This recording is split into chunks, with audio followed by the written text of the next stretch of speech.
When it comes to the coronavirus pandemic, our team is all about facts, not fear. And right now, we need to talk about a new spike in cases. This time, the Omicron variant, BA.2, is fueling the increase. An indoor mask mandate is back in Philadelphia, the first major city to reinstitute the COVID protocol as cases once again rise there. Health inspectors will start enforcing the new rule at city businesses on April 18th.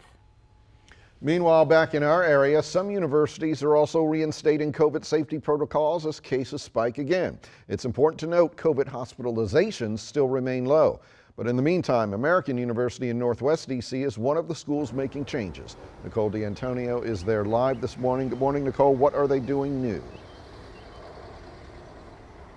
Hey, Tony, good morning. Well, starting today, American University will again require masks in all of the campus buildings behind me. The only exception to this is when students are either in their dorms or when they are actively eating and drinking, and they are not alone in these changes. George Washington University also reinstating the mask mandate today, and those changes will remain in place until the end of the spring semester. We also know that Georgetown and Johns Hopkins also brought back masks just last week. The updated COVID policy is blamed on the spread of the BA.2 Omicron subvariant. But important to note here, public health experts say that fewer people with COVID are ending up in the hospital.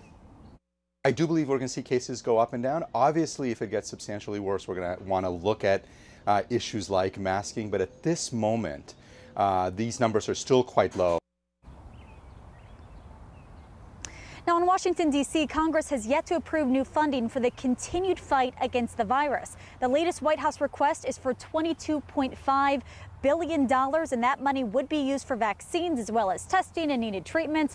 And while the Senate settled on a $10 billion compromise, that has since been derailed. Now, also this week, we could get an update on wearing masks while on public transportation. That includes planes and buses where that mask is still required. Now, we do know that travel mask mandate is set to expire next Monday, but again, that is something that they are looking at very closely about whether or not to update that federal transportation mask mandate. So, Tony, we hope to get an update on that by the end of the week.